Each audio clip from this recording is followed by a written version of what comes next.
sungguh-sungguh pada Allah dua perkara. Minta sungguh-sungguh. Kadang-kadang kita doa ni kita tak jejak di hati. Kita tak terasa pun doa. Walaupun mulut kita ucap amin, ya, mengaminkan doa imam, tetapi kita sendiri tak rasa doa.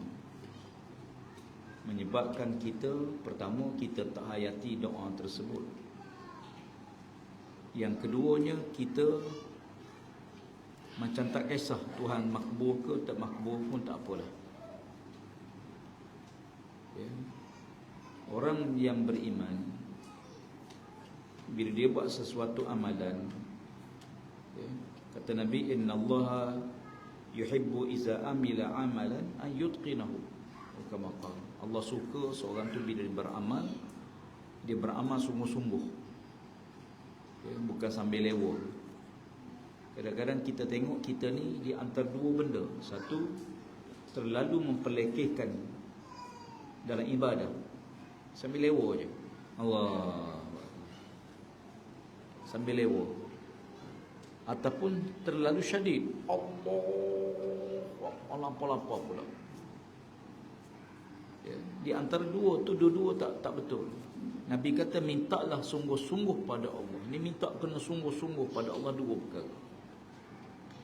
Dan minta lindung sungguh-sungguh dua perkara, ya. Apa yang kena minta sungguh-sungguh? Pertama, redha Allah. Yang kedua, syurga Allah. Nabi kata minta sungguh-sungguh biar Allah redha kepada kita dalam hidup. Contoh, nak jadi apa terpulang, nak jadi ahli politik, ahli ekonomi, peniaga, petani, cikgu, jadilah apa pun tak apa, ya. Tapi yang penting Allah redha. Maka bila Allah redha, kita kena minta redha Allah. Dihimpun dalam doa, Allahumma inna nas'aluka ridhaka wal jannah. Ya Allah, kami mohon padamu redha-Mu, ya Allah. Redha ni berlaku dalam semua benda, dalam hidup, dalam rezeki, dalam keluarga, dalam makan minum, dalam perjalanan, semua tu nak redha Allah, ya. Bila redha, seorang yang redha pada Allah hidup dia tenang. Dia tak jadi gopoh-gapah, dia tak jadi runsing, dia tenang, ya. Kenapa? Kerana dia tahu Allah Ta'ala bila dia buat sesuatu perkara, dia buat dengan dalam ilmu dia, bukan ilmu kita. Kita tak tahu apa yang berlaku pada masa depan, tapi Allah Ta'ala bila dia buat sesuatu, dia lengkap, dia buat sempurna. Kerana Allah bukan makhluk. Kalau makhluk tak sempurna, bila Allah dia sempurna. Dan sahabat-sahabat tuan-tuan semua, bila Allah redha sesuatu perkara, ya, maka benda tu berubah, ya. Bila Allah redha ni menyebabkan semua fenomena alam ni akan berubah. Dia mengubah nature alam, ya. Sifat semula jadi benda tu dia akan berubah, ya. Sebagaimana sifat api membakar. Dan bila Allah redha, boleh api jadi sejuk? Boleh, tak ada masalah. Sebab api itu makhluk. Bila makhluk, dia kena tunduk pada Khalik. Bila Nabi Ibrahim campak dalam api, Allah kata sejuk. Hei api, kamu jadi sejuk. Maka api jadi sejuk. Unsur Nabi Ibrahim kena campak dalam api? Tak unsur. Pasal apa? Nak unsur apa? Sebab Allah yang mengatur segala-galanya, ya. Sebab tu orang beriman ni, dia sampai ke tahap yang sangat luar biasa. Keyakinan dia mengubah. Yakin dia tak apa. Sebab tu tuan-tuan tengok apa yang anak-anak di Palestin, di Gaza sebut. Dia sebut tu atas keyakinan dia, ke atas iman dia,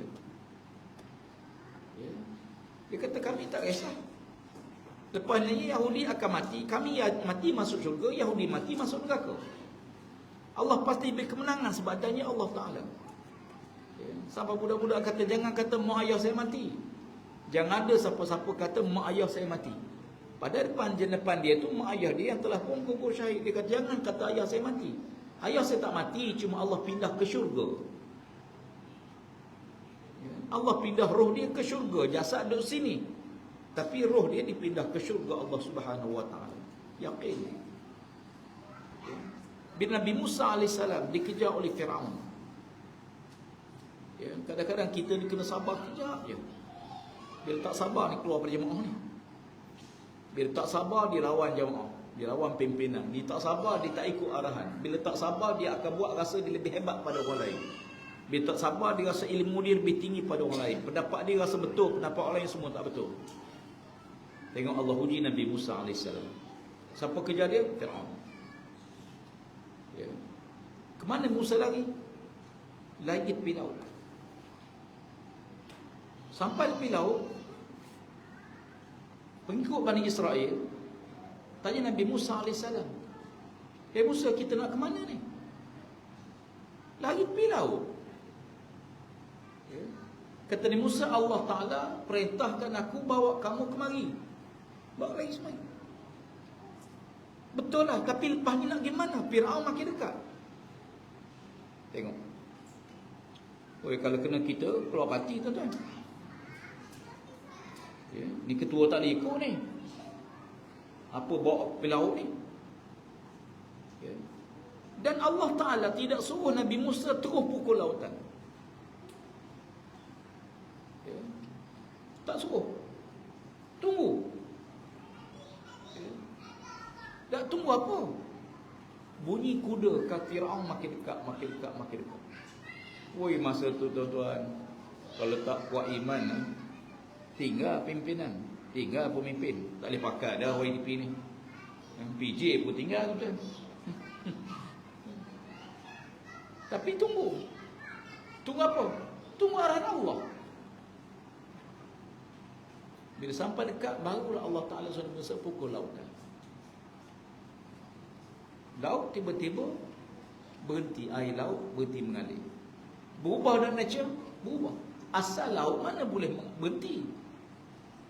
Air tak akan terus mengalir. Tapi bila Allah redha, maka dipukul lautan, air laut berhenti. Maka Nabi Musa AS bersama Bani Israel yang berubah logo, jalan menyeberang. Tengok hikmah Tuhan.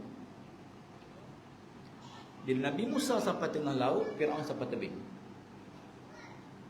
Nabi Musa AS sampai tebing sana, Firaun tengah-tengah laut. Baru kita butuh hikmah. Kenapa tak pukul awal-awal? Kerana Nabi Musa pukul awal, sampai seberang sana, Firaun baru sampai tebing. Firaun kata jangan pergi, nanti tenggelam kita. Tengok hikmah dia. Allah atur tu.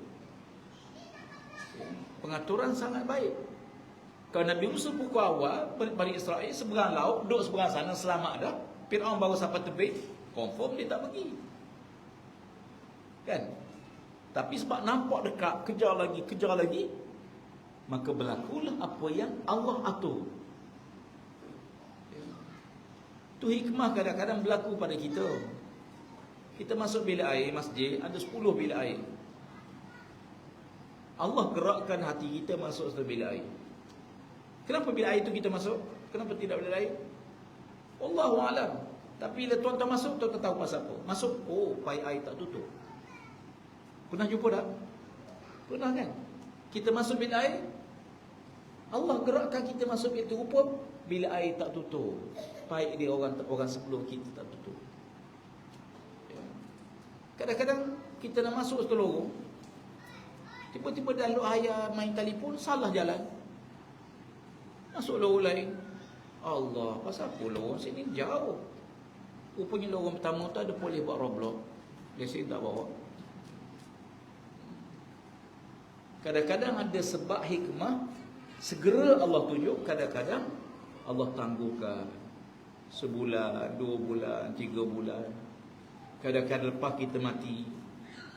Dan ayat dibacakan tadi, akhirat besok, inna rabbaka huwa yafsilu bainahum yaumal qiyamah. Akhirat besok Allah cerita pasal apa berlaku, pasal apa gini, pasal apa. Nabi kata minta sungguh-sungguh 2 perkara. Pertama redha Allah, yang kedua syurga Allah di akhirat. Redha Allah dunia hingga semua dunia jadi baik untuk kita. Jangan duka cita kalau kita usaha-usaha tiba-tiba tak dapat, usaha-usaha tak dapat. Jangan buat benda haram, sebab Allah Ta'ala Maha mengetahui benda itu tak baik bagi kita. Ya. Kita minta Allah mudahkan kalau benda itu baik bagi kita. Allah minta Allah elakkan kalau tak baik bagi kita. Yang kedua, kata Nabi, minta lindung sungguh-sungguh pada Allah dua perkara. Minta lindung sungguh-sungguh, minta lindung pada Allah dua perkara. Pertama, murka Allah Ta'ala. Ya, murka Allah. Kerana bila Allah murka, dia tak sama bila Allah redha. Bila Allah murka, yang paling kita takut sekali, Allah Ta'ala menyembunyikan kemurkaan dia. Sehingga seseorang tu merasa Allah sayang ke dia.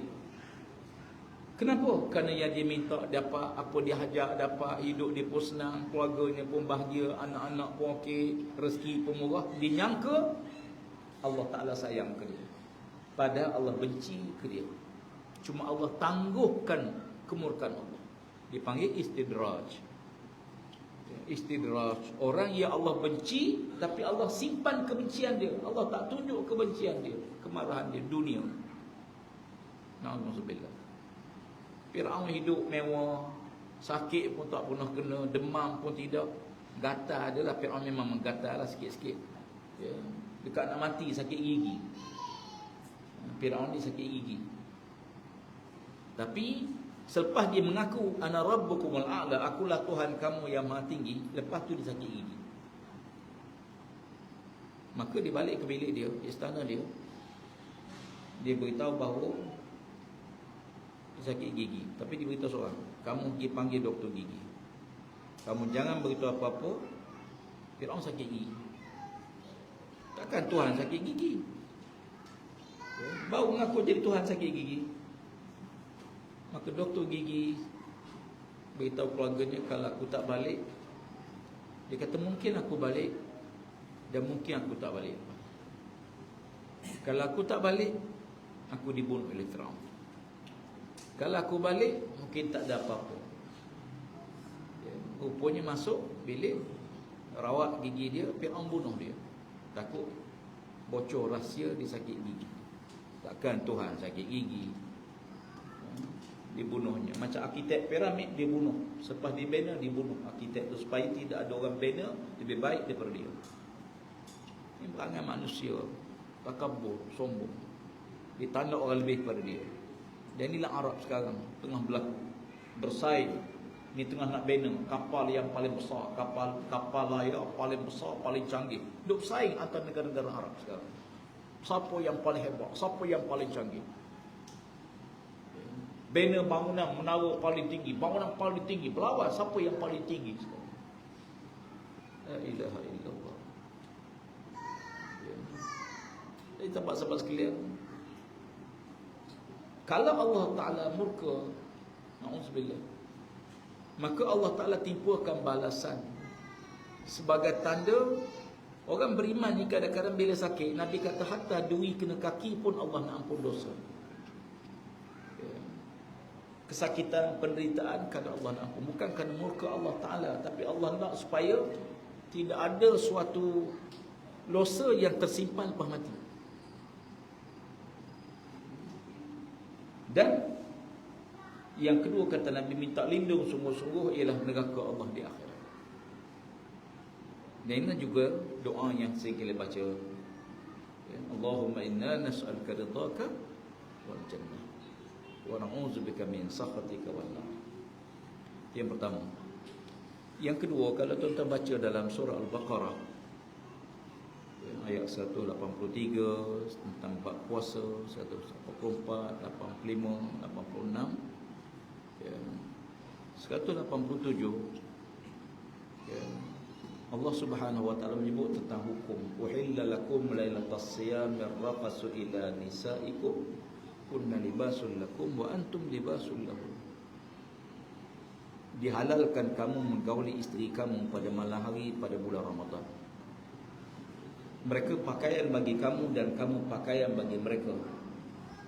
Apa hukum melakukan hubungan kelamin pada bulan Ramadan? Boleh setelah ayat itu. Asal ibadat puasa ni, asas sejarah puasa, Dia start sahur, start tak boleh makan lepas isyak. Masuk isyak tak boleh. Sampai maghrib. Masa makan, start maghrib sampai isyak. Itu saja. Itu saja waktu dia. Masuk maghrib, boleh makan, boleh menggauli isteri sampai isyak.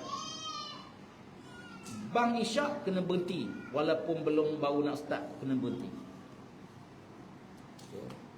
Syarat kedua, jangan tidur. Kalau tertidur lepas maghrib, walaupun isyak belum masuk, tak boleh makan. Masya Allah. Berapa lama puasa? Start isyak sampai maghrib. Hinggalah berlaku seorang sahabat pengsan di kebun dia. Bawa balik ke rumah, Nabi datang ziarah dia. Lalu isteri dia kata, ya Rasulullah, suami aku lapar sangat ya Rasulullah. Dia kerja di ladang siang hari. Kebetulan semalam dia baru sempat berbuka sikit. Aku tengah hidang sembahyang maghrib, aku tengah hidang makanan. Tiba-tiba bila isteri dia buat keluar makanan, suami dia tertidur. Maka dia kejut suami dia. Suami dia bangun-bangun tengok makanan ada. Kata suami dia, aku dah tidur. Kata isteri dia, mungkin kan belum tidur sungguh kot. Dia kata tak, Allah tahu aku tidur. Allah tahu aku memang tidur sungguh. Tak makan. Jadi besoknya dia bekerja dan dipengsan di kebun. Maka tu ayat Quran, wa qulu washrabu hatta yatabayyana lakumul khaytul abyad minal khaytil aswad minal fajr. Makanlah kamu dan minumlah kamu hingga zahir beza bulu rambut benang hitam dengan benang putih dengan terbitnya fajar. Barulah start boleh makan daripada maghrib sampai subuh, sampai fajar sekarang. Kalau tidak, nyanyi tuan-tuan, jangan main. Yang kedua, Sayyidina Umar Al-Khattab mari ngadu, ya Rasulullah, binasa aku ya Rasulullah, celakalah aku ya Rasulullah, punahlah aku. Kenapa? Aku menggauli isteriku ya Rasulullah, tak sedar isyak masuk, tak sedar azan isyak. Tak sedar sungguh tuan-tuan, jangan main. Teman-teman yang tua-tua ni tak sedar ya Rasulullah. Macam mana? Telajak. Lepas saya nak mengaku, ada sahabat-sahabat lain, ya Rasulullah, aku pun telajak juga. Aku punya ramai yang lain, tapi senyap belaka. Masing-masing tak nak cerita. Bila Umar cerita, maka masing-masing pun mengaku, ya Rasulullah. Telajak macam mana? Salah lah. Allah Ta'ala tu ayat Quran ayat tadi, uhilla lakum lailatas siyamir rafasu ila nisaikum kunna libasul lakum wa antum libasul lahum. Alimallahu annakum kuntum takhtanuna anfusakum. Allah tahu kamu, di antara kamu ada yang melanggar syarat, langgar perjanjian, langgar itu, khianat diri dia. Fataba alaikum wa afa ankum. Kamu bertaubat pada Allah, minta ampun pada Allah, Allah ampunkan dosa kamu. Fal ana bashiruhun nabi. Maka kata Allah sekarang, gaulilah isteri kamu dengan baik. Barulah boleh. Kalau tidak, semua nak buat lepas maghrib sampai isyak saja. Nak makan lagi, nak minum lagi, nak gaul isteri lagi, nak lepas maghrib lagi. Tak ada, total 5 dalam 1 ni. Allahu Rabbi. Maka ayat ini sebagai pengajaran kepada kita. Cuma Allah sebut wala wala tibashiruhunna wa antum akifuna fil masajid. Bila sebab kita i'tikaf ni, kita jarang lain. I'tikaf maknanya ada orang tu dia i'tikaf sepanjang masa 10 hari, i'tikaf di masjid, dia tak balik rumah. Bila dia i'tikaf, dia duduk dalam masjid je. Bila dia i'tikaf, aku i'tikaf 10 hari, Allah kata jangan lakukan hubungan dengan isteri kamu kalau sedangkan beriktikaf di masjid. Orang i'tikaf tak boleh membatalkan i'tikaf dia nak menggauli isteri dia. Wala tubashiruhunna wa antum akifuna fil masajid. Tilka hududullah. Ini peraturan Allah, ini batas larangan Allah Subhanahu wa taala. Insyaallah mudah-mudahan tak adalah kita dari segi hukumnya nak sebutnya, Allah Taala kurniakan pada kita kebaikan Mudah-mudahan kita beribadah, doa pada Allah, Allah ampun dosa kita, Allah berkati majlis kita insya-Allah. Wallahu a'lam. Qul qawli hadza astaghfirullahalazim li wa lakum. Assalamualaikum warahmatullahi wabarakatuh.